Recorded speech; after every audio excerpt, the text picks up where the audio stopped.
What is up, Nets fans? Welcome to the Brooklyn Buzz. I'm your host, Nick Fay. With me, as always, Jac Manuell. Jac, what's up?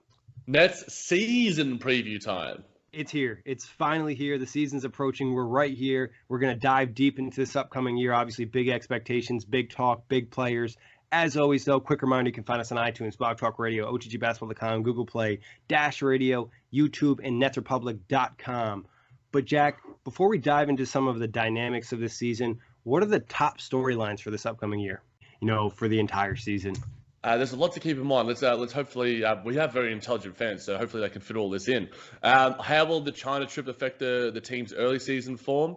And then with that, the China debate and how it's lingering. Obviously, it was already present last night at the preseason game with a few activists there and Kyrie responding. A really nice answer from Kyrie, by the way. Really, really impressed with him and just everything he's done with the media so far. The court and the lighting was a bit of a thing as well, so that might linger too. The Prince contract extension, whether that happens, whether that doesn't happen, we've seen a few guys get their extensions. Buddy Hield's obviously a little bit discontent with things in Sacramento. The Wilson Chandler saga, the PED saga, Rodion Kuruc saga as well with the domestic violence case. Everything that pertains to Kyrie and KD, whatever they do online or whenever they have a quote, it's going to be news. The battles between the centers, Spencer's contract is in the cryptocurrency that I have no idea about, but there is still ongoing debate with him and the NBA owners and heads and what's happening there. And then probably the main one, or one of the other main ones that's sort of been lingering that I spoke about last week on JBT as well, is can Karras be that third star? Can he really step up? Yeah. I mean, you pretty much nailed every single thing. I mean, I have some of the similar ones. Obviously, Kyrie's situation, his leadership, his happiness throughout the year. He looks extremely happy to be with the Nets. Is that something that's going to continue the entire 4 years he's in Brooklyn?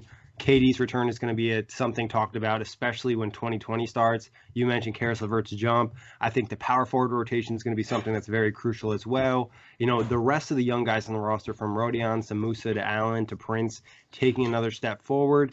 Then how the team reacts to dealing with new expectations. Going into an actual pressure season, last 2 years, it just wasn't that way. If they didn't make the playoffs, it wasn't a big deal. There's expectations for this team to be very good. Now, also, Kenny's coaching, and that's kind of similar to the pressure situation. He has very good players. In the past, he was getting the best out of guys that maybe weren't the top NBA players, but now he has at least one for this season, and Kyrie Irving being potentially a top 10 player to work with. So it's going to be interesting how Kenny reacts to dealing with different guys. Yeah, I think Kenny in the GM survey was ranked relatively highly by the GMs as one of the top coaches in the league. And it's funny how that works because, Brad Stevens wasn't even voted, but the year before he was ranked as the best coach in the league. So obviously you take that with a grain of salt, but plenty of stuff for fans to watch out that just isn't on the court. We mentioned a few on-court things, obviously. You probably mentioned more of them, Nick. I'm more of the TMZ sort of dude. I like what's happening behind the scenes. I love me quotes. I love tweeting all that sort of stuff. But there is just so much that pertains to this team. We are, the ESPN games are going to be there. The spotlight is already on us. And it all begun, and it's all begun in the preseason. It's all begun in free agency. Once you get those stars, you get the spotlight, and hopefully, we shine in it, and we don't, dwindle, and we don't, shy away from it.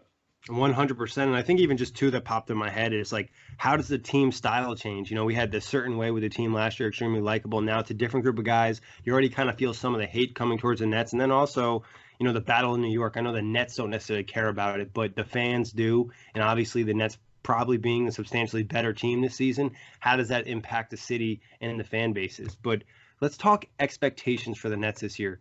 What would be a successful season? We'll give our predictions later, but what do you think the Nets organization is expecting out of this unit? Yeah, I'm going to speak generally, Nick, because I think we'll get to specifics throughout the pod. But I think the Nets need to be better in all areas of the floor because we've spoken about, you spoke about expectations in general and how the Nets deal with it. But looking at this roster, there is increased talent compared to last season. But, and I guess in terms of that, there was an embedded, really solid chemistry from the unit last year. And for me, what I think, and I heard Jeff Van Gundy say this on the Zach Lowe podcast as well, is that talent should beat chemistry. But with a team like the Brooklyn Nets that don't have, Kobe Bryant and Shaquille O'Neal, where there could be, friction within the chemistry, but there is Kyrie, there is KD, where there could be elements of within leadership and chemistry and that sort of thing. how much does talent outweigh chemistry? I think chemistry got us probably 3, 4, 5 wins that we probably shouldn't have got last season. Whereas this year, does that happen again? We have the talent on the board. How much of a jump does the talent that we've added in? Does Torian Prince over Alan Crabb? Does Kyrie Irving over D'Angelo Russell? Does DeAndre Jordan over Ed Davis? Does all these pieces, the Garrett Temple over a Jared Dudley? How much do these guys, in terms of an increase over the roster that we had, provide us, an extra couple of wins? Or do things stay the same because, the chemistry isn't as outstanding, the culture takes maybe a slight step back? That for me is the expectation. I expect us to be better on both ends of the floor because our players are better, but the chemistry could be worse, which could affect that sort of synergy on both ends of the floor at the same time. Yeah, no, it's an excellent point, Jack. Obviously, the talent has improved, and then you're hoping the chemistry is working itself out. I heard Garrett Temple on an interview mention that feels like a team that's been together for a couple years. The way they're interacting and having all these team events. It's KD, Kyrie's been hosting some team dinners, getting everybody together even before the season started. And I think the China trip might have a physical impact, a negative physical impact on the Nets, but it could have a positive impact on the chemistry, because they spent so much time together and they really dealt with an extremely weird situation that teams don't usually have to deal with. Yeah, I think that, we've heard LeBron have his comments. Kyrie made his comments last night, which I thought were really thoughtful and really honest and measured, but probably aren't gonna be the response that a lot of NBA Twitter was sort of hoping for. But yeah, I think that there can be positives taken from everything that's happened so far in the preseason. I think the last preseason matchup against the Toronto Raptors, a lot of fans were a bit hyperbolic in their reactions. I think the number one thing that you take out of a preseason matchup is that if there are no injuries, then awesome. Kyrie got through it scot-free. We got Karras getting through it scot-free. There are no injuries from the affair. If you look at New Orleans with Zion Williamson and some other teams that have had some injury niggles throughout the preseason, you would much rather be in the Brooklyn Nets sort of box seat right now. And I think as well, you look to the most recent matchup, you sort of talked about the China sort of matchups, Nick. There's going to be obvious jet lag there. We've seen teams that have done the international trips really sort of not necessarily struggle might be too strong of a word, but when we use it anyway, struggle to get into gear in the starting points of the season. Whereas, the Toronto Raptors, they're the continuation of their roster. They've lost obviously Kawhi and Leonard, but the pieces that they've necessarily added have been fringe rotation piece players like, Rondé Hollis-Jefferson. They're reintegrating a guy like OG Anunoby. So their synergy is there with a lot of those guys. Marc Gasol's still there, Serge Ibaka, Kyle Lowry, Pascal Siakam. Whereas the Nets are trying to figure out, 7 new players, all these sort of guys, and how does it all work together? You've only got a couple of preseason matchups to figure out and a bit of training camp. The early points of the season, I think, maybe that's another storyline I probably should have mentioned. Obviously, it relates in general to the China stuff, but can the Nets get off to a good start, and how does that affect, everything within the locker room and everything going forward? But yeah, it's certainly one to keep an eye on. And just to throw my expectations in there, like Jack mentioned, being a better team on both ends of the floor, I think you want to be competing for home court. Doesn't necessarily mean you need to lock it, but you need to be in contention for that spot. And I think ideally when you bring in a player of Kyrie's caliber and your results last season, you're looking to win a playoff series. I think that's an expectation when you have the talent like this. You're trying to make growth. Sean Marks is talking about getting better every day, and getting better is, having success in the playoffs. But talking the offseason, which was one of the best off seasons in that series, arguably the best one ever. We got Kyrie Irving, Kevin Durant, DeAndre Jordan, Torian Prince, David Nwaba, Wilson Chandler, Garrett Temple, Theo Pinson was re-signed, Nicholas Claxton drafted, Jalen Hand, they drafted his right, Henry Ellison on a 2-way contract, and then we know Karis LeVert got his extension. There was a lot of names there, my friends, but a lot of them I think are really positive. We've seen some glimpses from guys like David Nwaba. David Nwaba probably last on the preseason matchup was probably one of the more promising signs, other than Kyrie getting into a little bit of a groove and showing off some of the stuff that he can do. Wilson Chandler's had his moments. Garrett Temple, I think, has shown that he's going to be a valuable rotation piece. All the names that we've added, it seems to me that the Sean Marks still values high quality, high character guys. But he values guys that can contribute on and off the floor at the same time. So despite the losses of, Jared Dudley, Rondé Hollis-Jefferson, Ed Davis, some of our favorites, Alan Williams as well, going to China, earning some big bucks over there.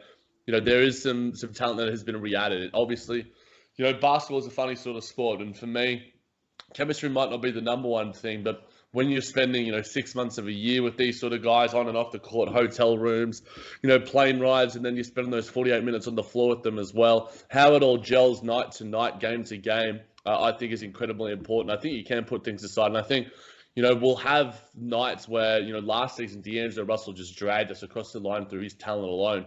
And I think Kyrie Irving certainly has that ability as well. I think he'll do that probably more so in the early points of the season too.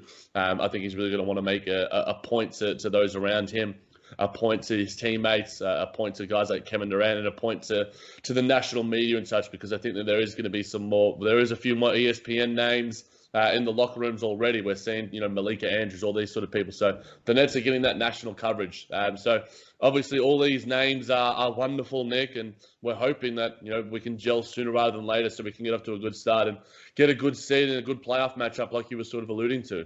Jack, what would you say has been the most surprising out of all these players since they signed? Taurean Prince 3-point shot, David Nwaba's hustle, Claxton's ability to play possibly already at this level. What's been the biggest surprise to you so far? I'm probably surprised a little bit at David Nwaba's offensive skill set. I think that if we're comparing, the natural sort of comparison that we make is to a guy like Trevion Graham, because, he's a defensive guy that can hit some shots and, do a little bit of offense. But David Nwaba has some stuff, and I think in terms of his confidence, I like his confidence, and it's something that, I did a little bit of a defensive breakdown for him for netsrepublic.com, but I didn't look at much at his offense, and I kind of like what he's got. I like his confidence. Sometimes, you can have that sort of irrational confidence at times. I think you would rather be too confident in your skill set than be timid as a basketball player. And there were times where I think Trevion showed a bit of a timid nature at times. He wouldn't take the shots. He wouldn't, push the pace in offense and transition.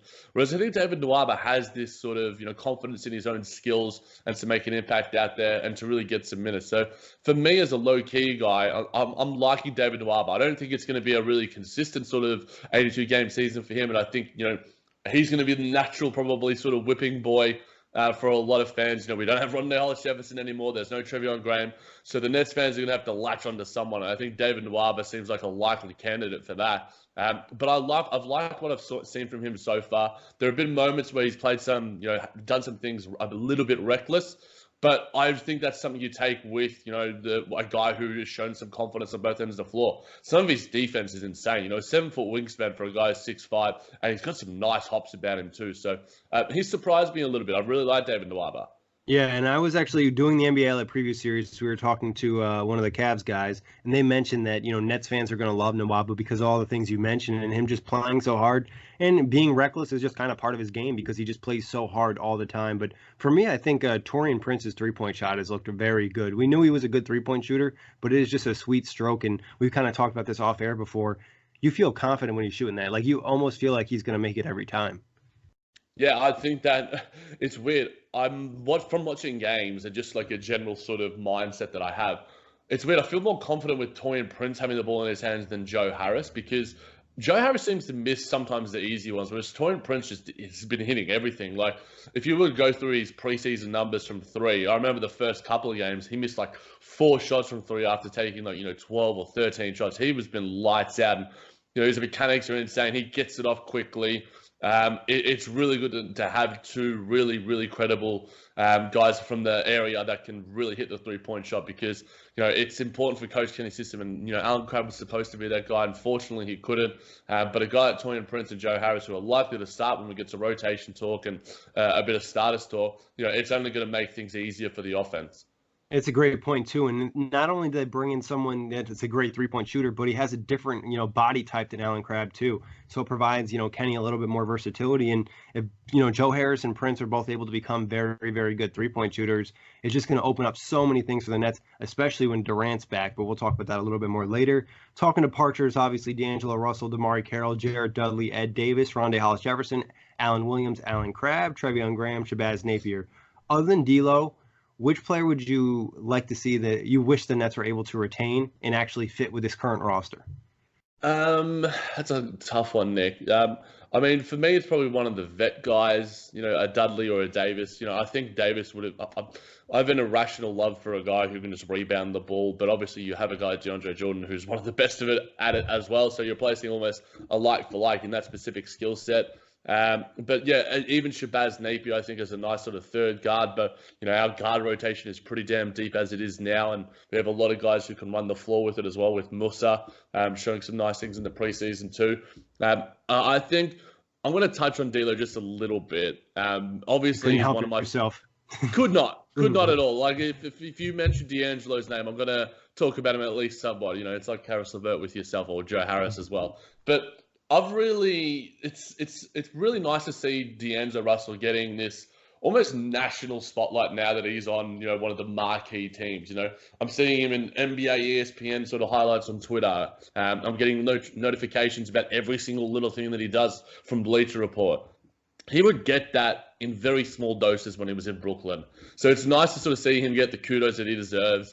He's still doing his thing. So a massive shout out to D'Angelo Russell. I wish it would have been fun to have Kyrie and D'Lo, Karis and Spencer in the lineup. That would have been absolutely insane. But you can't have everything you want in life. But I'm happy with what we've got right now. But massive shout out to D'Angelo Russell. And he's going to do some nice things. And him and Stephen Curry already showed that in their last preseason matchup where they combined for 61 points and there was some nice off-ball movement. Golden State Warriors are going to be probably, it's funny, one of my second favorite teams to watch this season. Yeah, I think also Golden State's just, went to becoming more likable again because they're not necessarily the favorites to just dominate the league. So it'll be more fun to watch D'Lo for sure. And he has gotten some nice notoriety around the league. It almost feels like people are respecting him more that he's not on the Nets, but we'll save that for another day. I would say, for me, it would be between like DeMar Carroll or Jared Dudley because it'd be somebody you could give you power forward minutes. And Carroll would probably be more on court and Dudley would be more for the locker room, which obviously we mentioned having so many new players. Having a vet in there that can kind of bring everybody together would be ideal. It seems like they're okay right now, but Dudley would be a nice little cushion for them to have. Now, we mentioned starters, Jack. Who's your opening night starting lineup? Yeah, I think I'm going to go. Okay. I'm going to have to lock something in here. Well, okay. So if we go from the last preseason matchup where it was Kyrie Irving, Joe Harris, Karis LeVert, Taurean Prince, and Jared Allen, that for me is what I would have as the starters. Though, literally, if we would have been doing this podcast a week ago and after one of the Lakers matchups, I would have had DeAndre Jordan supplanting Jared Allen as the starting center. It's really hard, and Kenny has already sort of said that he sees it like a center by committee. He doesn't see there being a battle like we've sort of said. But both of these guys provide different skill sets, and I think on a night-to-night basis, you've got two quality starting caliber centers at their position, and DeAndre does look re-engaged. I'm really like Jared Allen's defense and a little bit more of his confidence in that sort of end of the floor too. But I don't know. What do you think, Nick? Is it DeAndre or is it Jared?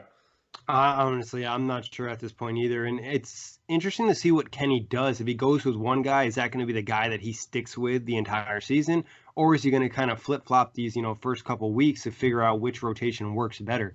I mean, it's just so tough because I think there's pros and cons to each guy. Obviously, Jordan's going to give you better rebounding, more physicality. Jared Allen's going to give you more mobility and more switchability.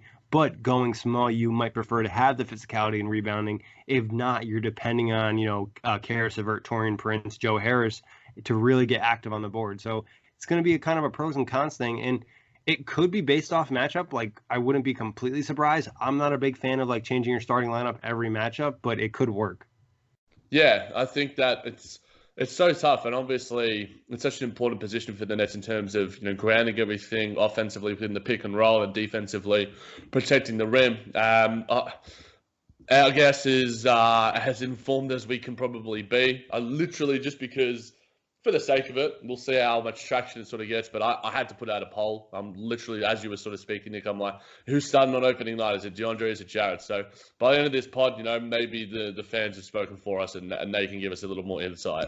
I guess if I'm making my final call, I'll go with Jared. I just think, because he started the last preseason game, it would make the most sense to go with it with your starting lineup on opening night, last preseason game, trying to get some chemistry for those guys. And obviously the Nets want to see him grow, but also it could be a situation like last year where there was times that Ed Davis played more minutes than Jared Allen just because it was a better matchup for him. But talking rotation wise, what do you see as the second unit? Yeah, I mean, the second unit, it's a tough one, Nick, but obviously Spencer Dinwiddie probably heads it. Obviously, one of Jordan or Allen, and then Rodion's Kuritz with Temple. But then the other sort of guys that I think can sneak in for minutes are going to be Musa, Claxton, and Nwaba. And right now, it seems to me, at least, if we're looking at last night's matchup as sort of a blueprint, that Nwaba is probably at the head of that, at least at this point in time. He was probably getting some second unit minutes ahead of Musa. Musa came in late, as did Claxton, with guys like Ellenson and Pinson too. But it's nice to have that luxury. I think that the quality of our depth is still quite good. It might not be as amazing as last season. I think that, when you're looking at depth, you want to have quality depth and you want to have chemistry in that second unit. And I think that having Spencer Dinwiddie there does give you a lot of confidence, as does a guy like Jordan or Allen. So for me, I think Musa can certainly push for minutes, but given his preseason sort of not heroics, but his sort of exploits so far. And Claxton has shown some nice glimpses. I think that he's going to be doing a lot of things in Long Island. But if we're able to get an injury or, there's going to be, some issues at the power forward like we've sort of spoken about, why not throw Nick Claxton out there? Because he has some confidence. He's a young kid. And I think that when you have that sort of, just youth and exuberance about you, it can provide a lot of energy for the team.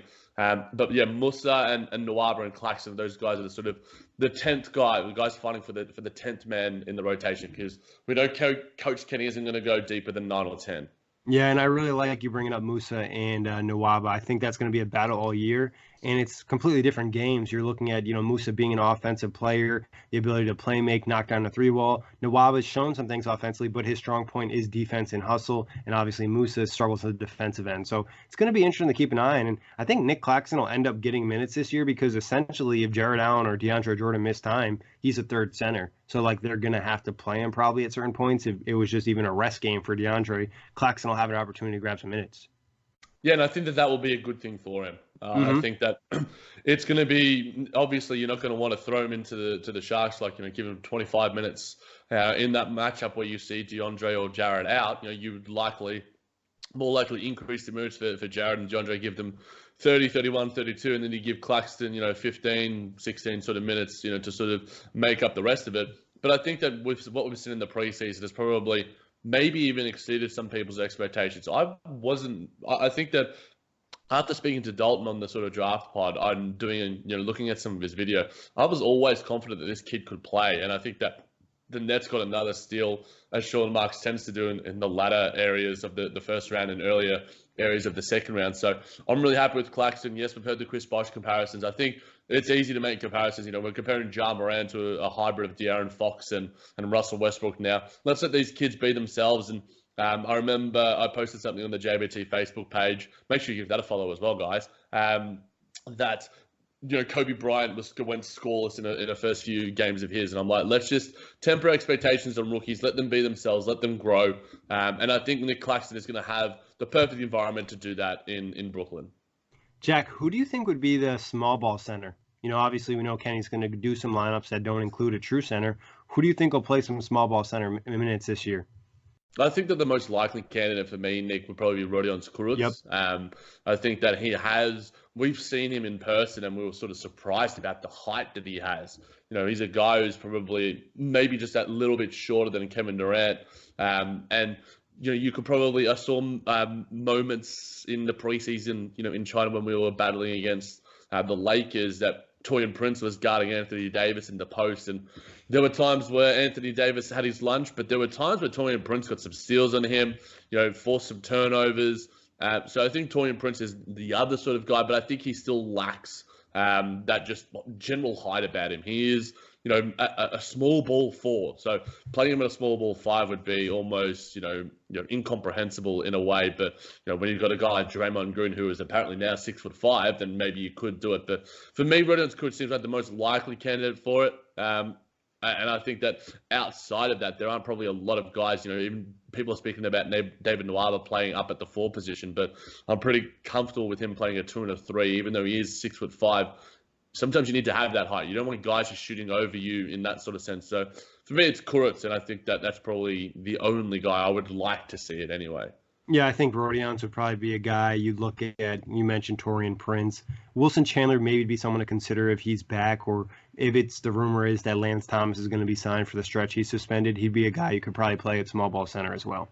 Yeah, exactly. So, I like the Rodions pick though, and it'll be interesting because they could throw out a lineup that was like Kyrie, Joe Harris, Karis LeVert, Torian Prince, and Rodions, and that would just be a ton of fun. But moving on from there, who are the breakout players for the Nets this year? Who's the guy that you think is going to take another big step in their game? We expect a lot of guys to take possibly small steps, but who's going to take another big step? I'll throw something for you, Nick, and I think that this is probably a fun exercise. It's three guys. It's Torian Prince, Jared Allen, and Karis LeVert. Obviously, all those guys have youth on their side, and they're looking to make some sort of a splash. Rank those three in terms of who is most likely to break out. Obviously, all these guys should take improvements, and we would be disappointed if they don't. But who's going to take the biggest improvement? Who's going to solidify themselves and sort of, Torian Prince is going to get a nice contract, be a nice two-way player. Jared Allen really cements himself as that starter and, starts to push himself into one of the better defensive sort of centers in the conversation. And then you got Karis LeVert. Can he solidify himself as that third star? If you're ranking those three in terms of breakout ability, a word that I've probably just made up, who would you probably have 1 to 3? Yeah, I think you definitely have Karis first because he's the guy out of the group that can make that all-star jump. From what we saw in the postseason last year, he can really take a stride that's going to change the Nets and change their future possibly with the contract that he's on. And it's really tough between Prince and Allen. I mean, looking at it from both sides, it might be Torian Prince because he just is going to have a bigger opportunity because the Nets almost need someone to step up more at that forward position or the center position. We have DeAndre Jordan. So Jared Allen isn't going to be pushed to be playing extra minutes or going outside of his comfort zone where Torian Prince is going to be playing so much and having the possibility of like locking down that spot. I think he could take a bigger jump this year. Not to say I don't think Jared Allen could take a big jump. I just think there's a bigger jump available for Torian Prince because of the opportunity with the team. Yeah, you took the words right out of my mouth, essentially, Nick. I would, rank them exactly the same. Karis 1, Torian 2, Jarrett 3. I think it's going to be harder for Jarrett to make that impact because of a guy like DeAndre Jordan on the roster. And, we've heard a lot of pundits sort of say that, it could impede his growth, it could impede his development. But we've already sort of seen it from a little bit from him in the preseason. Little jumps that he's taken. And one thing I've really liked from him, and, make sure to check out the player preview series because we'll be talking about the two big guys on that one too. It's just his ability to guard smaller blokes. And, he's eaten up LeBron James on drives, Avery Bradley, these sort of guys.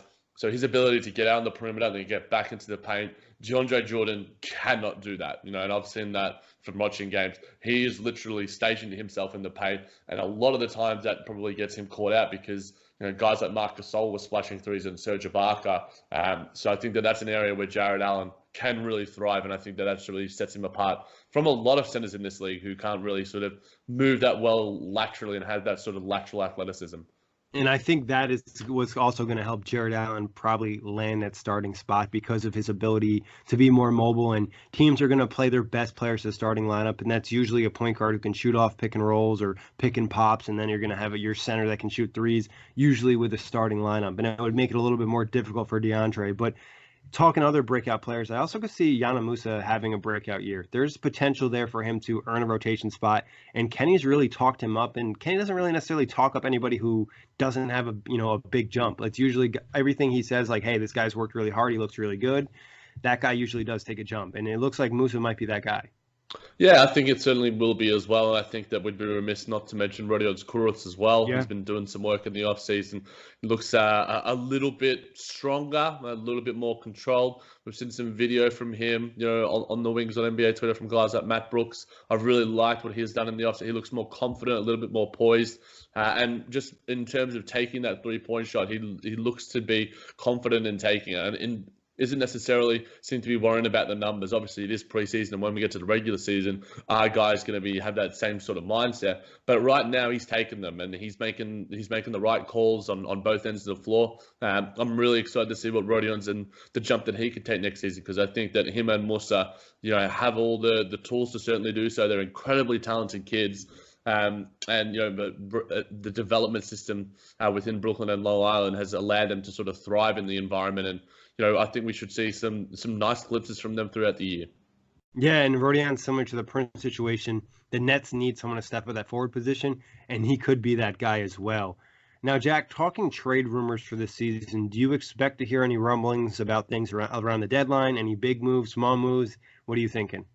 Well, I mean, the Bradley Beal thing is now off the list, Nick, because he's locked up and he can't be traded until the end of this regular season. And obviously, Bleacher Report was putting things out there that made Nets Twitter almost break and almost, have a half heart attack or a stroke. But for me, a guy that I would like the Nets to sort of keep an eye on and maybe have some conversations with is with the guys in Denver. I think that there is a lot of wings on that roster that the Nets could go after. And I think I've made this guy's name known before, but Juan Hernangomez is a guy that I would love to get on the Nets roster. And I think would almost immediately get some minutes. He's shown talent. He was great at the FIBA World Cup as well for Spain. And I think he's going to be a guy who will really struggle to get minutes, especially with Michael Porter coming back. Guys like Malik Beasley, Will Barton, Torrey Craig, these sort of wing types, it's going to leave Hernangomez relegated to, almost a bench warmer. And, if the Nets can get him for whatever it might be, something lowly or maybe some sort of piece, then I would absolutely love it, especially before the trade deadline, because I think that can really give.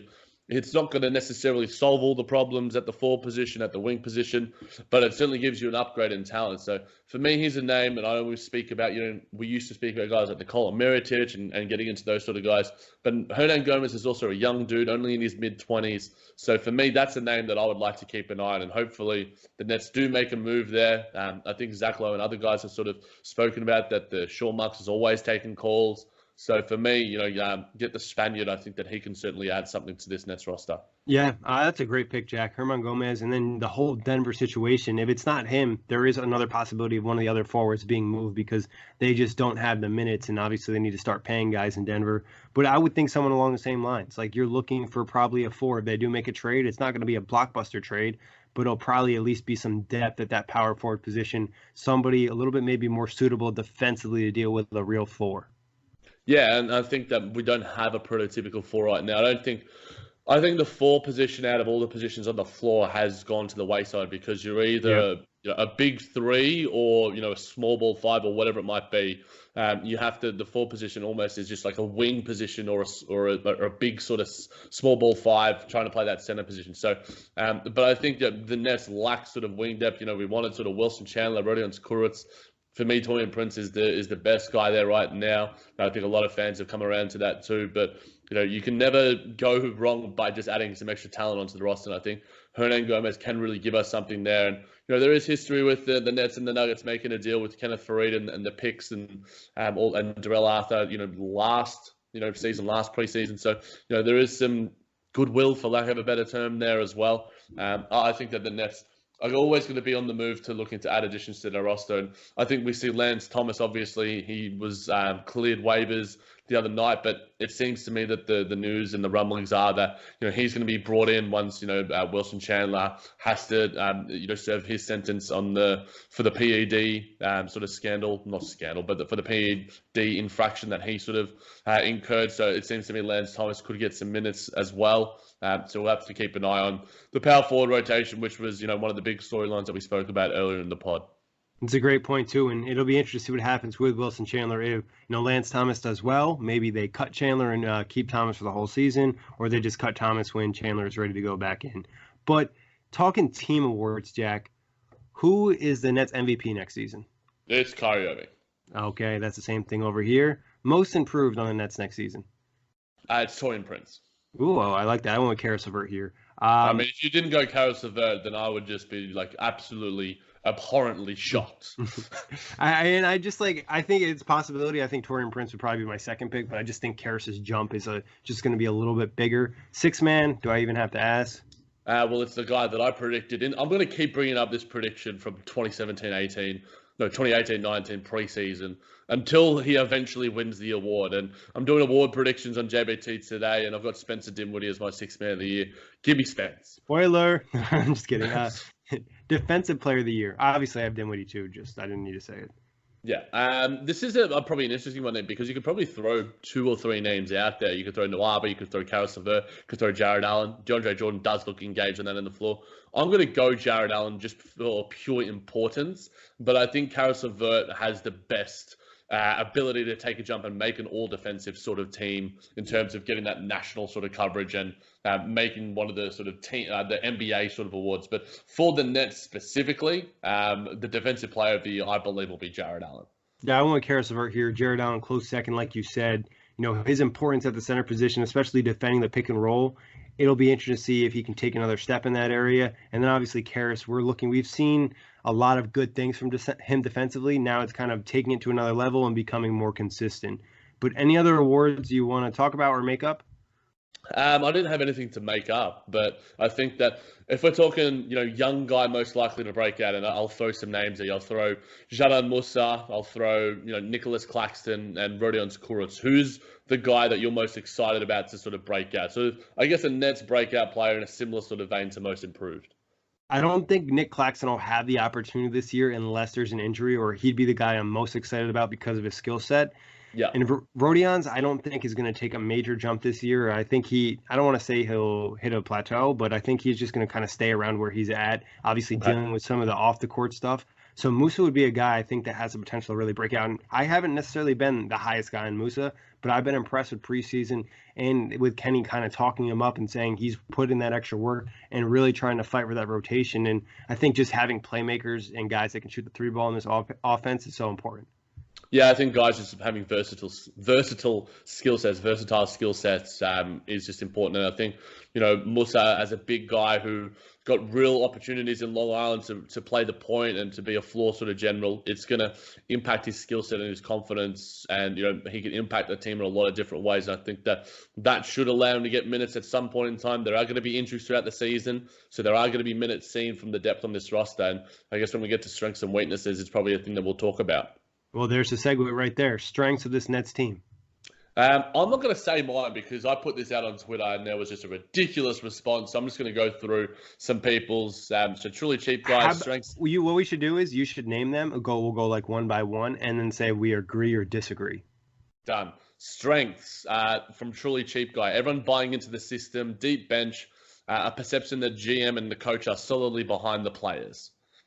Yeah, I think that all works. I mean, the early chemistry thing is kind of still up for question because we haven't seen them deal with any adversity in terms of win-loss. So, but the other two, I think this team is deep. Obviously, the connection between Kenny and Sean is very good. It's just the chemistry one, I think, is kind of an hopeful positive, but no guarantee yet. Yeah, definitely. I think that you've hit the nail on the head there. Samal 3, strength, spacing, one-on-one D, creating turnovers, covering passing lanes, depth, guards, a system that fits the player's strengths. I will agree with some of them, but some of them I definitely disagree with, and I think they're areas the Nets are looking to improve, but they're not quite there yet. I think one-on-one defense is not necessarily their best skill. They have potential to be good in that area with certain players, but I still think they need to pick up in that area in certain ways, and other guys, even just showing more effort. Yeah, and I think last season, an area Coach Kenny was really frustrated about, and I think that we were at points we were last in that area, was creating turnovers. Yep. And I think a lot of that is somewhat the system that the Nets play. Like when you're playing a zone sort of defense, it's hard to sort of do that. Covering passing lanes, I think that with a guy like Caris LeVert and David Nwaba, the Nets will be really good there, and that should allow us to create turnovers.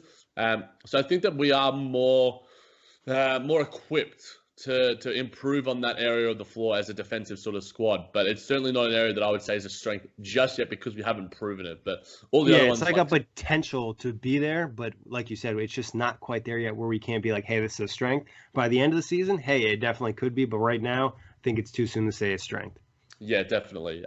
Bishop, the strengths he has are wing depth, shooting, coaching, and the bench.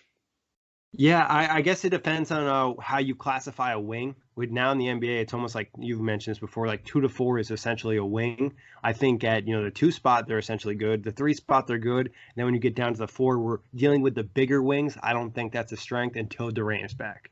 Yeah, I think that it's almost a weakness for me. Tell God his strength, he had a lot of weaknesses, but his strength was that the Nets could shoot. Yeah, they definitely have some shooters out here. We talked about that and how important in the system, even taking a slight jump in shooting can make this team that much better. Yeah, I think a lot of other guys, including Rike, BK, Bourne, and Ray, said shooting, guard, and wing depth. And Enoch Davies said depth, length, versatility, system, and culture. A versatility to an extent. Like I think there's a lot of players that have versatile skill sets. Some of them can't play at multiple positions. Some of them can. So I'll give them that. And I think the other two probably are strengths. Yeah. Shook on Twitter as well said Power forward rotation that we spoke about, overall depth and the shooting from the wings. I like the shooting thing specifically and the ability there from the wings. And then the entire roster has something to prove. I like that as a little tidbit. Yeah, I think it is. I think this team does have a chip on their shoulder. A lot of people question the decision to go to Brooklyn for the big names and also still not being necessarily respected. And even some of the media saying like, oh, this team's going to be essentially the same as last year. Even the over and under in Las Vegas, I think right now is at 42. So it's not like the Nets are getting a ton of respect around the league. No, not at all. And the last one, basketball never stops. Strength, shooting, slashing, and chemistry. We haven't really talked about much slashing yet, Nicholas. Ooh, that's a good one too. And I think this team is a better slashing team. You look at Karis LeVert can be a slasher. I think Taurean Prince can be a bit of a slasher. David Nwaba, he'll be driving in. Obviously, Kyrie, one of the best drivers in the league. Joe Harris does a little bit, but it's more for the bigger athletic guys. So I don't think it's a full-on strength, but I think it's an area they improved. I think it's an area that could certainly be considered a strength. I think Rodion Kurucs is an amazing cutter and slasher. I think Joe is a good cutter, but I don't know. It depends on what you define cutting and slashing. I think exactly. Slashing sounds a bit more like athletic and flashy, whereas Joe, his ability to cut around the perimeter and get his shots and get some off-ball screens is insane. And obviously, because the sets are designed for him. And, we saw a lot of times last season, D'Angelo feed Joe Harris in transition, feed guys like Taurean Prince and Rodion Kurucs in transition. Can Kyrie continue to sort of, keep that as a strength of ours? I certainly don't. I think that can be the case as well. His bounce passing that I've seen from him within the pick and roll so far, and just looking at a lot of his video is really, really good. We might not necessarily have the same chemistry there that allows us to sort of, but if there are guys cutting, Kyrie seems to be like a willing passer. I think it goes under the radar because he's just so damn good with the ball in his hand and creating his own shot that he is, a more than capable passer. Yeah, I think he's a very good passer. And the thing is, he's such an elite scorer that just gets all the attention. Like even the highlights from the preseason game, there's just so many highlight plays. That's all you think about. And then when he makes a very good pass, it's like, oh, yeah, that's cool. Yeah, obviously, it's very good for the team, but it's not quite as flashy as the scoring plays, which you're more likely to remember. Yeah, and Nick, just to revisit, because already got a little bit of traction on the poll. Most people are for Jared Allen at this sort of stage. He's got 77% of the vote, and people are sort of vibing his sort of preseason as well, with comments that he's gone under the radar throughout the preseason. Some people weren't necessarily happy with DeAndre Jordan's performance last night against the Toronto Raptors, and people want to keep the sort of consistency with Jared Allen. So just a little bit of an update on that one. Yeah, and I think we almost kind of talked ourselves into Jared Allen starting. I think it just makes more sense, especially when you brought up the fact that just DeAndre's just not that mobile. And we need that mobility, especially in this NBA. But getting back to strengths, let's talk weaknesses. What do you got, Jack? Yeah, I guess I'll go with what the people have said, Nicholas. Let's get to the people again. Back to Truly Cheap Guy. There's not enough minutes to go around for the entire team. Fighting the perception that this is just a throwaway year because of no Kevin Durant. Yeah, I think the minutes could be an issue, especially for some of the young guys trying to develop. They won't have the same opportunities as years past. Fighting it's a throwaway season with Kevin Durant. I think that's more of an external thing. I don't think internally that's a thought. No, I think internally the Nets are really motivated to sort of make an impact, and it sort of goes back to the sort of fighting the mentality of proving people wrong, and there's a lot of guys that want to prove things, which we spoke about a little bit in the strengths too.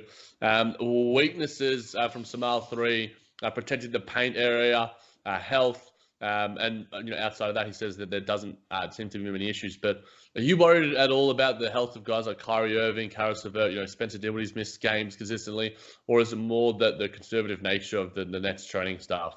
Yeah, I think the Nets training staff gives you a little bit more confidence, but I think any team in almost any sport where there's physical contact, like you're worried about injuries. And if guys had prior injuries, they're more likely to get injured again. So there is a little concern. Like it definitely could derail the season, knock on wood. We don't want to see that, but I think they'll be okay. Yeah, I think they'll be all right as well. Kyrie looks to be the healthiest that he's ever been in a long time, which is a positive. From Bishop, we had pick and roll defense, post defense, and the 4th spot. I think that if we were to speak about weaknesses, those would almost be the points that I would have probably taken. Yeah, exactly. And I just meant to mention this on the last one. Protecting the paint is a weakness to a certain extent. I think it's a weakness when you're asking Jared Allen or DeAndre Jordan to come help and the second guy making the rotation. But in terms of like the first rotation, I think Jared Allen and DeAndre Jordan are very good at protecting the paint. It's just that secondary, Yeah. rim protector, which the Nets don't really have because they don't really have a second four, a real four. So, but back to these ones. Sorry, Jack. No, and the pick and roll defense, I think, is an area that we can improve on. I don't think it's necessarily one of our worst defenses, one of our worst weaknesses, sorry. Post defense, obviously, when you've got a guy like Jared Allen who has always struggled against, the likes of Nikola Jokic, Joel Embiid, even Enes Kanter, and the fourth position. I think the Nets lack quality there, like we've sort of spoken about at length. It was in the storylines and it's lingered throughout this podcast. Some people see it as the fact that we've got a lot of guys there is a good thing, but I think the quality there is what matters more. Yeah, and I think their pick and roll defensive scheme almost creates a weakness or, the idea of a weakness because they're just allowing people to shoot mid-range shots, like wide open mid-range shots because they don't value that. They want, they want to prevent you from getting to the lane, getting to the rim or the free throw line or shooting threes. So if you're going to shoot the elbow jumper, they're not really going to care that much. So it kind of comes off as both ways, but I still think there's areas that could be a little bit better, a little bit more effort in that area at times. Yeah, definitely. And Telgod had a lot of weaknesses, so I guess we'll get to these ones. Apparently, the Nets have the worst collection of transition players in the NBA. I saw that, and let's start with that one real quick because that's just not true. Yeah. That is just not true. Like, they improved their transition players this year. Like, Kyrie Irving is a very good transition player. Karis LeVert was out most of last season. He was probably the best transition player on the team. Taurean Prince, good transition player. Rodion's good transition player. Jared Allen, first center, good transition player. Spencer Dinwiddie, he could be better in transition. He doesn't really look to attack enough in that area. We don't really know enough about Musa to say he's a good transition player, but I could see him being solid in that area too. And then obviously when KD's back, one of the best at everything, so it doesn't really matter transition or half court. Yeah, I think sometimes the Nets can be a bit conservative in their nature, and I think having a guy like Kyrie on the roster now, I think we're going to see things outside of a sort of system sort of play that we sort of have seen from the last couple of years under Coach Kenny and Sean Marks. We're going to see, talent and exploits the likes that we probably haven't seen. We saw a lot of it from D'Angelo Russell sort of doing his thing and Karis certainly at points. We have a lot of guys that can do that sort of thing. I think that's just a misinformed or just a silly take in a lot of ways. But I think last year you think of transition plays and it didn't work out, and this is no disrespect to him, but D'Angelo is not a good transition player. He had a one-on-one and a fast break. You didn't necessarily feel confident he was going to beat this guy one-on-one. Kyrie one-on-one and a fast break, I'm betting on Kyrie 99% of the time. I will, and he did that already last night. And and when there was one play when he gets the ball and he's out in the open court, there was him, and I think there was Taurean Prince who just made the perfectly timed pass, and Prince just finished the layup. So I think that the Nets are going to push the pace, hopefully a little bit more this season, because for me it's just more exciting basketball, and I think that you can get easy buckets in that sort of fashion. And I think that we do have some athleticism on the roster, and Kyrie, despite the fact that he's not known for his speed, in terms of if you compare him to D'Angelo Russell like we sort of have been, Nick, he's certainly got a bit more pace and a really nice sort of first step as well. But some of these points I think are relatively fair from Telgod. Nets like players who score in the post, zero physicality, worst power forward rotation in the NBA, and no players who can defend or score on big wings. Now, there is some hyperbole, as Brooklyn Nets 7-11 did say, but some of these do have some credence. Yeah, you go first, Jack, and I'll base it off of what you say. I want to hear which one do you think is the most off or the one that's the most right? The most wrong is players who can defend or score on big wings. I don't think that you necessarily have to have a guy who is a wing to score on another wing. When you have Kyrie Irving, he's going to get the best defender. He's going to get the Paul George, the Kawhi Leonard or whatever. And he can score on damn near anyone. Yeah. Karis LeVert can score on damn near anyone because he knows how to create his own space. And I think Karis LeVert could be quite easily considered a guard wing. I call them utilities. I like to just, if they're a jack of all trades, for lack of a better term, no pun intended, then I think he's a utility. Zero physicality, I've made this point known because a lot of people, when we speak about the Nets and in comments that I've sort of got on Twitter, physicality doesn't matter in today's NBA. It does to an extent, but you don't need Ron Artest in your team to have some sort of an impact. I think that the Nets are tough enough, and I think that if I think toughness needs to be shown on the boards and on the offensive glass, and I think that in the preseason, that's an area that we haven't shown a lot of, and I think DeAndre hopefully will provide that, and I think DeAndre can provide us that little bit of grit and such. It doesn't necessarily matter. I think physicality is a general term that almost means little to if and not anything in today's NBA. Worst power forward rotation in the NBA? I don't think we have the worst. I think it's bad. I think it's in the lower, maybe one of the 5 or 10 worst teams, but I haven't had the luxury to go through all of them. Okay, but we can just name off the top. Like Charlotte's power, like their rotation is essentially the worst at everything in the NBA. Yes, and I think that the Wizards, and I think low-key a team that is very, very good, because there's just so many other teams that have, like, if you're looking at the Knicks might have the best power forward rotation in the NBA because they have about 8 of them. Exactly. But a team that's very good that doesn't have a good power forward rotation is the Portland Trailblazers. And I think because they just don't have wings, whereas the Nets, at least in terms of something at the disposal on the roster, they at least have a Rodion Kurucs, they at least have a Wilson Chandler, a Taurean Prince, these sort of guys that you can at least sort of plug in there and can play some 4 minutes. Whereas, who are you doing that for in Portland? You got Kent Bazemore playing up. You got Mario Hezonja you're going to be relying on, who has had a good preseason, and I'm always on the Hezonja experience. But to say that the Nets have the worst power forward rotation in the NBA, I think, again, is hyperbolic and a little bit exaggeratory. And lack players who can score in the post-scoring play is almost a forgotten art unless you're Joel Embiid and Nikola Jokic. You don't have to. I think that there's just because the Nets aren't good at every single little thing doesn't necessarily mean that it's a glaring weakness that is going to really affect us. Jared Allen, I think, has some finesse in the post. He doesn't have strength and overwhelming sort of power there in terms of relating to the physicality. I think DeAndre Jordan, looking at some of his video when I was doing some breakdowns of him, is an okay scorer in the post. And I really like him as a passer to cutters when we're speaking about slashing. DeAndre Jordan as a passer, I think, is really underrated. And that's one area I like with our bigs too. And yeah, I guess in terms of addressing all those weaknesses, I guess that there is some validity to them. But I think that as fans, and we want our team to be so damn good, that we go over the top a little bit too much. And I think when we do this podcast quite regularly, Nick, we try and remain as measured as we can. We try not to let our fandom overtake us one way or another. But I think that's the nature of the experience, and that's the nature of sports. And sometimes we can go over the top, and that's just part of the fun.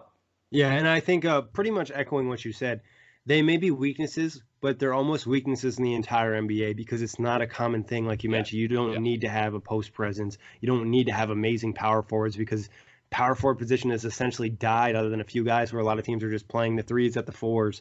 So I think the weaknesses he mentioned, you could make an argument they're weaknesses, but they're just not that important. Yeah, exactly. And I think if we're talking about that sort of thing, then yeah, you can speak about it for 25, 26, 27, 28 other teams in general. But I guess we'll get to some of the other weaknesses. Nick and BK, born and raised, pick and roll defense, like we mentioned, especially guarding the bigs off the pick and roll, interior defense, forcing turnovers and lack of fast breaks, and blowing out opposing teams. I think we've spoken about a lot of them. Lack of fast breaks, I think, will be addressed. But blowing out opposing teams, does that, concern you at all? I think you couldn't really expect that last year. It was too young of a team that finally had its first success, where this team has a little bit more growth. They have more veterans that have won, and they'll be able to kind of put in the kill shot. Where last year, it's just a situation they weren't in. They weren't used to winning. Like, they had trouble holding leads at times because they were used to always being down and trying to come back. Yeah, and I think that if we do get to that point where, we have some splashy 40-point quarters here and there, and we're allowed to rest our sort of guys, I think it's really going to play into it. So I'm hoping that isn't going to be a weakness heading into the season, but in that sort of sense, we shall have to wait and see. Rike says that length is probably the weakness. Hopefully Claxton can develop quickly and be a rotation guy. The Nets need his skill set. It's an interesting take. Yeah, I'm not sure if length is that big of a deal. Like, yeah, Kyrie's not super long. Joe Harris isn't super long, but you'd say Karis LeVert has a good wingspan. You say Taurean Prince has a good wingspan. You say Rodions has a good wingspan. David Nwaba. Yeah, 7-foot DeAndre. wingspan for a 6'5" guy. I think it's still just bewilders me. It's amazing. And Jared Allen, a good wingspan. I mean, there's a couple guys that aren't like Garrett Temple's not overly long or anything like that, but I don't think he's short. And then also, like I mentioned, Kyrie and Joe Harris, not super lanky, but I don't think length is a huge issue unless you're talking more about the bigs. But at the end of the day, we've kind of hinted at this. Like, there's just not a ton of teams that are going to play a true four. You're going to have the Pacers, maybe the Pistons, a few other teams, but most teams are going to play a small ball lineup. Yeah, exactly. And getting to some other sort of ones, Enoch Davey, health, bulk, roster overhaul, and expectations. See, I like how he's termed, I guess, the sort of how people are sort of talking about physicality and such, bulk. I think the Nets are a trim sort of team in that sort of aspect of the game, but it doesn't necessarily affect us in a horrible way. We don't have any big sort of bruising guys. I think John J. Jordan, when you look at him, that guy is just like a physical. He's a big dude. He's got some bulk to him. But yeah, I think that we look at Karis LeVert, we look at Rodion Kurucs. These sort of guys are trim, and I think that it's reflected in their games. It doesn't necessarily make them bad, but it's already sort of seeing moments from them. We know Karis LeVert can finish through contact. We know he is incredibly strong. Rodion looks to have made an improvement in terms of his strength. Hopefully, Jared Allen continues to do that as well. But I think a lot of the weaknesses that we're talking about are sort of overlapping, and I think that they are all sort of credible in terms of what people are sort of saying too. Yeah, no, and I think the bulk is a better way to say than physicality. Like, they're just not a heavy team. Yeah. They don't have the girth if you're battling, bigger teams. But in terms of like length and size, they're okay. And like more so is like the rebounding. Like if a guy's physically stronger than you, it's just harder to box him out. And that could be a case at certain points. Yeah, and I will play devil's advocate to the point you made, Nick, about the fact that the small ball seems to be the trend in the NBA. It's also, in terms of a lot of teams, it seems to be trending the other direction. If you look at a team that we're going to be coming up in our own division quite consistently in the Philadelphia 76ers, the weakness that we've spoken about in terms of that bulk and that sort of size, it could certainly come back to haunt us. But at the same time, when we've versed them in the regular season, our guards have really sort of shone out against them. Karis LeVert has had some really good games, as has Spencer Dinwiddie. So that guard rotation could almost, what is it? Is it the strength of the Nets that's going to override the strength of the Sixers? It's going to be a fascinating sort of thing to watch. And you look at, obviously, with the Lakers as well, having a guy like Anthony Davis, Dwight Howard and JaVale McGee. I think it's just about what your roster has at your disposal and how you execute compared to how the other team executes on the night. And I think you brought up pace earlier. And if you're a slimmer team, a fast team, you want to play at a higher pace and you want to slow down these big guys, and that's just going to make everything difficult for them. So I think it is important for the Nets to rebound well so they can get on in transition. Yeah, definitely. And I guess we'll get to the last one, and Basketball Never Stops has a bit of a funny weakness to end it, but he's got 1 star interior defense, attendance, parentheses, according to Knicks fans. That's funny. I mean, by ticket prices, it seems like attendance is going to be fine this year. Yeah. So I'm all about that. And, we touched on interior defense, and I don't think the initial interior defense is that bad. It's just the secondary help.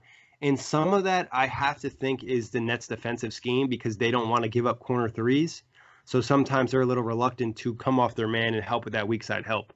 Yeah, exactly. So I think we'll see how all these weaknesses and if we can sort of nullify them to an extent throughout the season. But I don't think that they're that overbearing that they're going to haunt us throughout the season. They're going to be things that we're going to need to address, with system changes and such. I think that there are things that can be addressed, and every team has weaknesses.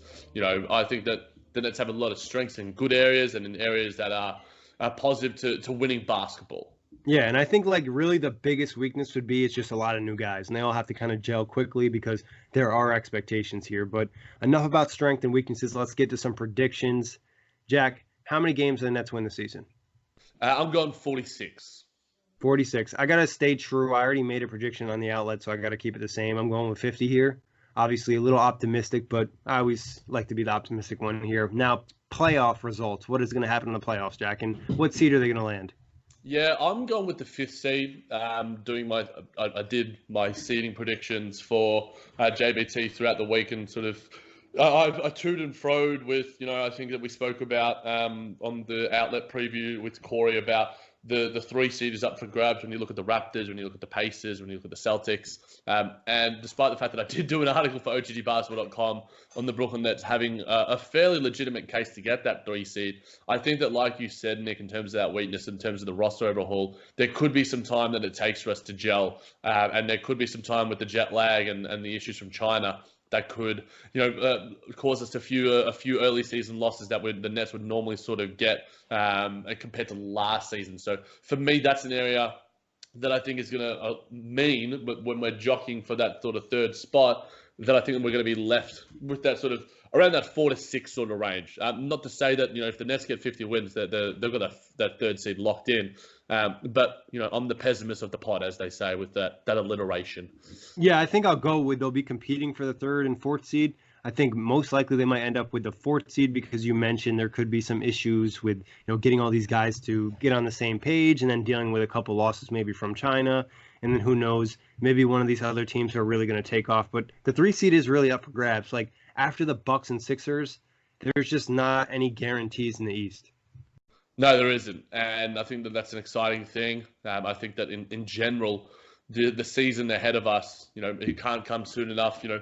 In literally in 8 days' time, I'm going to be on a plane and heading over and hopefully booking my seat soon for those games, the Pacers game, the Rockets game, the Pelicans game.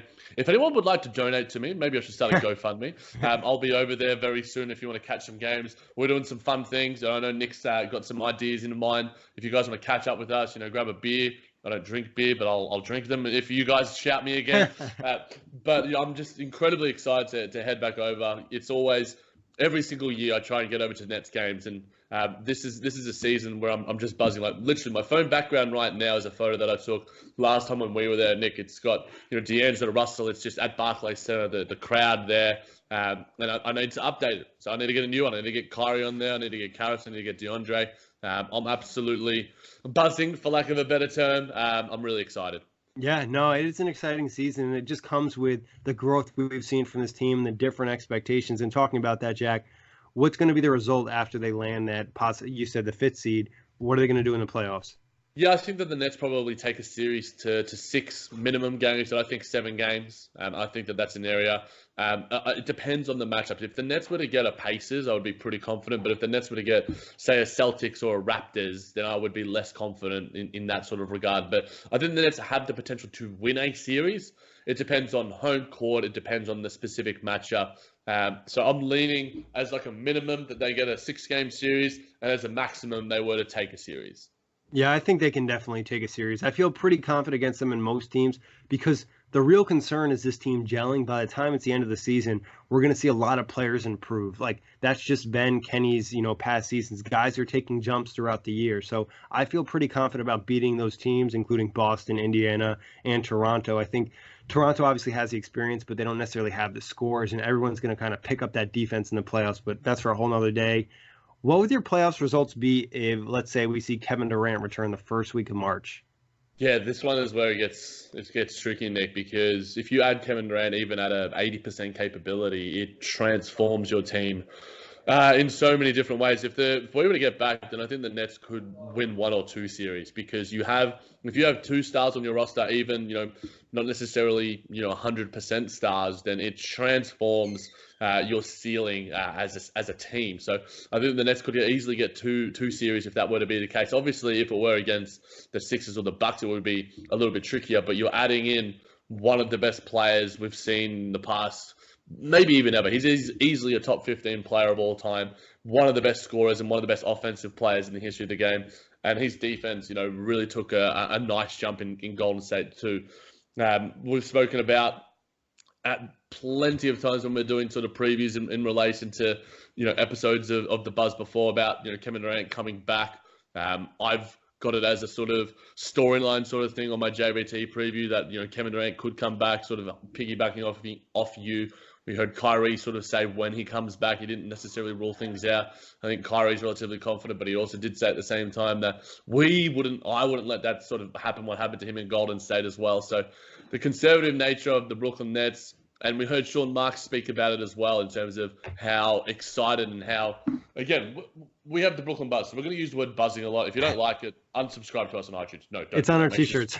Yeah, exactly. Subscribe a million times and tell all your friends. But yeah, Sean Marks and whenever they see him, whenever he's taking shots, whenever he's speaking, he was at the game last night, and it was a fun moment to sort of see Kyrie just sit next to him on the sidelines. It's buzzing when Kevin Durant is around the Brooklyn Nets organization. Yeah, 100%. And I feel like if he is back, the Nets could make the Eastern Conference playoffs, and depending on how healthy he is, maybe they could get into the finals. That would be, you know, an obviously situation where KD is getting closer to 90% instead of 80%. But you know, you can't rule it out as a possibility with the amount of talent they'll have when he returns. Now, I guess another prediction: will KD play this year? It's just simple yes or no. It is a no from me. It is a yes from me. That's why we're the yin and the yang. I actually was at a wedding and I was explaining the Achilles theory to people, and they were amazed. They're like, "Why doesn't ESPN talk about this? Don't ask me." Mind blown gif. I love it when I always love saying mind blown gif because it's like whenever like I get to use GIFs, GIF use is one of my favorite things, and it's always one of my biggest frustrations having an audio platform that we can't do it. Like if the buzz ever gets big enough, then expect plenty of GIF use, my friends. But yeah, I think that the Kevin Durant thing, it's going to be a lingering storyline no matter what, because when you have a star on the roster, he's going to be jumping in the mentions, you know, as well. He's having a bit of fun, you know, the mid-range game. You know, how much credence does it have in the modern NBA? I'm just really excited to everything. I'm more than likely going to get a KD jumper jersey than I am going to get a Kyrie one. I still need to get a Joe Harris one because they always seem to be sold out. When we went to like the swag shop, they never seem to have Joe Harris merch. I might have to book one and get it sent to my Airbnb or hotel ahead of time so I can get them before they sell out because they sell like hotcakes. Yeah, I definitely am going to get a Kevin Durant jersey, and I might buy a Kyrie. I can't remember the last time I bought 2 jerseys in 1 year, but that's the type of offseason the Nets had. And just to end this with some random fun, Jack, what are we going to do? Yeah, so we were sort of chatting about what could we make the random fun end with. And I think we've done this before. I remember, I'm pretty sure last year when we were doing Song of Choice and when it was sort of random fun, I picked High Hopes by Panic at the Disco. And, you know, it ended up being pretty well. It was a good fit, yeah. It fit pretty well. I'm picking a different sort of tune this year, obviously. I'm picking a Jamie XX and Young Thug song. I know there's going to be good times. Very fun song. Very fun song. And I'm hoping that there are plenty of good times and more good times than bad times in the 2019-20 season. And I went with a Drake classic, Started from the Bottom. Obviously, it explains itself. We were at the bottom, worst franchise in the NBA. Now we're looking like we're one of the best. ESPN, I think, in the future power rankings had us top 3. So that tells you everything you need to know about the Nets and Sean Marks. Definitely. And I think that's a nice little comparison as well. You know, I think that on the outlet, you guys have been. How do you figure out how to do 30 TV shows? For those that aren't subscribed, you know, subscribe to all the OTG pods, Full Access Hoops, NBA Outlet, Just Ball Things, Heaters Gonna Heat, and every single other thing that is content done on OTGbasketball.com. But how do you figure out 30 teams? Like, we had to do one song, and it was hard enough for me to just like figure out one song for the Brooklyn Nets, and I've done like 2 or 3 previews, and it was tricky for me. 30 television shows. How do you do it, mate? Mate, I'm going to tell you that I almost texted you before this and said, hey, Jack, I don't have a song. It just randomly hit me. I literally was going to be like, Jack, I'm going to just pass it to you for this last segment because I can't think of anything. But the TV shows, when I tell you, you know, Jack mentioned the outlet is our preview series. We're doing all 30 teams. The first question is, what emoji summarizes last season? Last question is TV show comparison for this season. By far the 2 hardest questions on the entire show. And I'll tell you straight up, I spend more time looking at emojis and TV shows going through my recently watched on Hulu and Netflix trying to figure it out. It's tough, but after, you know, we've done this for a while, you got to just pace yourself because you want to use these shows that are fresh in your head, but you got to do back and do some research. Yeah, I'm lucky that we're in the golden age of television and, True. You know, iOS is always updating the emojis. So there's always something new, and hopefully by the 2020-2021 season, there'll be some new shows. That makes it that little bit easier for you, and hopefully there's some new songs that we can compare. It'll be interesting to see at the end of this season, you know, there's going to be so many different transformations. You know, who would have thought that, you know, at the start of the season, before the season even started, we would have the biggest story probably in NBA history upon us with the China and the geopolitical nature that's happening with the NBA, and it's already affecting the Brooklyn Nets. And I think that that's one area where probably because we don't have the informed nature that we probably want to go into it and dive deep into it. I did a little bit on JBT, but having, you know, Joseph Tsai as our owner, we've already sort of seen that already. You know, how that affects the Brooklyn Nets organization and the NBA as a whole, the talk of the salary cap and such. It's a fascinating story. And I can't remember who it was that said it, but I think it's a good thing that this has come out for the NBA in general. I know we're speaking a bit more broadly, but it does pertain to the Brooklyn Nets because, you know, you want to be more informed on these sort of issues. You know, when Kyrie was sort of speaking about it, you know, if something comes out and it affects my core values of, you know, freedom, you know, independence and inner peace, all that sort of stuff, then I'm going to want to be informed about it. And I think that there's never a bad time to be informed about the things that are happening in the world, even if it is a little bit of a tricky situation to sort of tread into, and it can obviously be fraught with sort of danger in terms of you say one wrong thing, you can be crucified for it. And Joseph Tsai, obviously being the head of NBA China or the president or whatever it is, has a big impact on it too. And this is, a big year for him now being the governor of the Nets. Yep. They're going to have a big decision come off season. They need to have a successful year because he's going to have to empty those pockets because they're going to have to go probably into the luxury tax to re-sign a guy like Joe Harris and to give Taurean Prince his proper extension. Then you're looking at Jared Allen down the line. So there's going to be some question marks, and obviously some of those are related to him, but they're more so after the season. Yeah, they certainly are. I guess ownership and governorship is always a thing in the background. You look at Tillman Fertitta right now. He's the overbearing storyline of what's happening in Houston, and not necessarily the most positive thing. And I know that this is, we get off tangent a little bit, but, it's been a while since we've chatted. Did you see the murals at the Houston Rockets training facility or their home court? I have not. So there's like a mural, and obviously, the Brooklyn Nets murals, we spoke about them. It's like Taurean Prince doing the muscles. It's Jared Allen with the block. The murals at the Houston Rockets feature obviously the players and Mike D'Antoni, but there are two large, prominent photos of Tillman Fertitta that probably dominate it, and it just shows to you what is happening there. And I think a lot of people say ownership is the biggest advantage, and our ownership I've always been relatively comfortable with. We spoke about Mikhail Prokhorov at length in other previous pods. Guys, we've spoken about everything that's happened to the Brooklyn Nets in the last, if you want to catch up on anything in the preseason that has happened, check out the previous sort of episodes, because there is so much content that can, salivate you until, the Brooklyn Nets kick off against the Minnesota Timberwolves in just a few days.